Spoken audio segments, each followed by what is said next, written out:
Hello, I'm JWolf Scott, author of The Dread Welsh Dragon.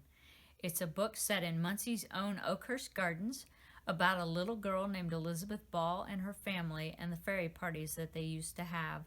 There are historical photos at Minnetrista that show Elizabeth's cousins and loads of friends, 50 little girls dressed as fairies on the front lawn, and her cousin Arthur dressed as a knight. My daughter Rachel and I decided to reimagine what that might look like through the fairies' eyes. And so without further ado, I'd like to read to you The Dread Welsh Dragon by JWolf Scott, illustrated by R.M.S. Klein. This book's dedicated to our friend Dylan. Once upon a time, because isn't that how all fairy tales begin? In a place not far away, there was a little girl named Elizabeth. She lived in a grand house called Oakhurst, nestled in a lovely grove of oak trees just above the river bend. In her backyard, there were beautiful gardens and her very own dollhouse to play in. As an only child, Elizabeth spent much of her time playing alone in the gardens. It was truly a magical place, filled with secrets of its own that only Elizabeth knew. Fairies lived there. Today was a special day. Elizabeth's family was throwing a fairy party in the gardens. "Who is coming to our party?" Elizabeth asked excitedly. "Well," Mother began, "your cousins." "Arthur?" Elizabeth asked. "And Margaret?" "And all of the rest of them," Mother told her. "That's a lot," Elizabeth said. "And Philip? Is Margaret bringing Philip?" Mother sighed. "Yes, Margaret is bringing Philip." "Have you invited Queen Liliana and the other fairies?" Father asked with a wink as he came into the kitchen. He smiled and picked up a cookie. "Well, of course," Elizabeth laughed. "After all, it is a fairy party." The fairies, pixies, and sprites were already out and about in the garden as usual. Nawadi the pixie watched as Elizabeth's cousins arrived for the party. The humans were all dressed like fairies, laughing and playing as more and more of them arrived. Nawadi loved to hide under the flowers and watch the fun. Across the lawn, Nawadi could see the humans, too many to count, and they looked a lot like the fairies in the kingdom of Oakhurst, only much bigger.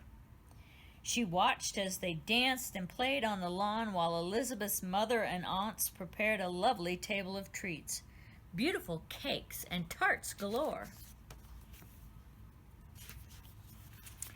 In the middle of a game of hide-and-seek, Nawadi found a fantastic hiding place when she spied something strange. Just across the pathway was an area of flowers that were trampled to the ground. They were squashed flat, and the blooms on the flowers were beginning to turn brown. "What happened here?" she wondered aloud.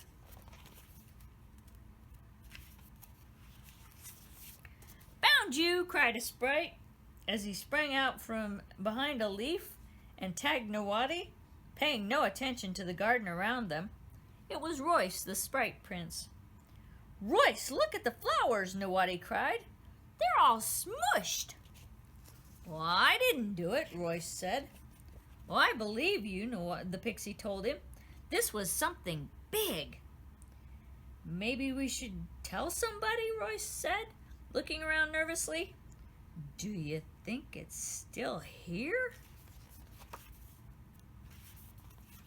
A rustling and snuffling sound came from the bushes as the ground began to shake, and plants moved about, seemingly on their own. Nawadi and Royce stood frozen with fear. Suddenly, 3 of Queen Liliana's warriors dashed out of the bushes, looking as though they'd seen something dreadful. "What is that?" Royce exclaimed, pointing at the commotion behind the warriors.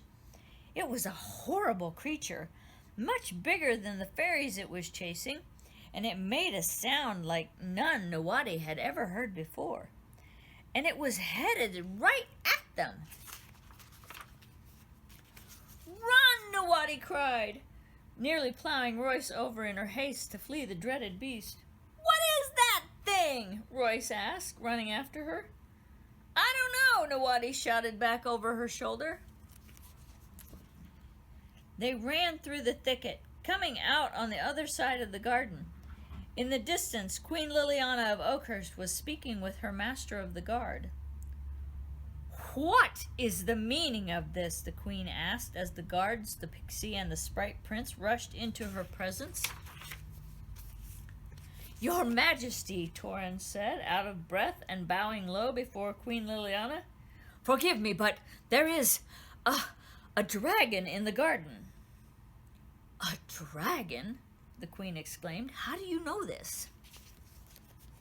"We saw it with our own eyes," Torrens said. "It breathed on us with its dreadfully foul breath." "Horrible beast it was," Finn chimed in. "It was sleeping in the flower beds when we came upon it." "Why did you awaken it?" Queen Liliana demanded. "Begging your pardon, your Majesty," Tristan told her. "We most certainly did not waken it." Queen Liliana turned to Arland, Master of the Guard.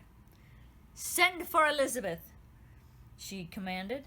Arland motioned to the two guards nearest him, and at once they left to find the girl. "Tell me, Torren," the queen said, "what else did it do?" "It knocked us all down. Finn and I managed to get away, but it slobbered all over Tristan." "Slobbered? A dragon?" Master Arland asked. "Do you not mean that the beast breathed fire upon him?" Tristan stood before his commanding officer, his uniform soaking wet. "Begging your pardon, sir, but this is about as far from charred as one can get." "I dare say it even tasted him," Torrens added. "Truly, it is a wonder you survived," Queen Liliana marveled. "Where is it now?"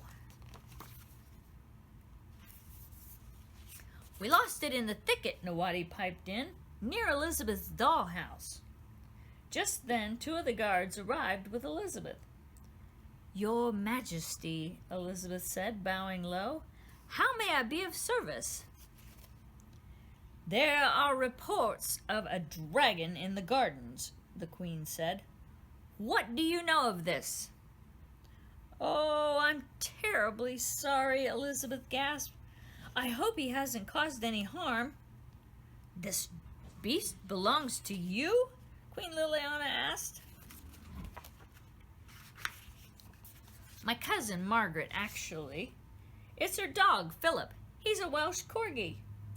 Just then, the screams of human children could be heard across the grounds. "My word!" Tristan cried. "Philip is eating the children!" Elizabeth gathered up the Fae folk and rushed to the garden where the party was going on. The children stood around the table of baked goods, but now they were all laughing. There in the middle of the table stood Philip, the dread Welsh dragon, in all his glory, covered in icing as he gobbled up the treats. "Well, he's not scary at all," Nawadi said. Elizabeth giggled. "My apologies, Your Majesty. It won't happen again," she reassured Queen Liliana. "I promise to keep close watch over Philip so that he doesn't bother you or your people ever again." "Very well," Queen Liliana said. "Let it be known that Elizabeth shall henceforth be known as the Guardian of Oakhurst, watching over us and protecting us from Philip, the dread Welsh dragon." The end.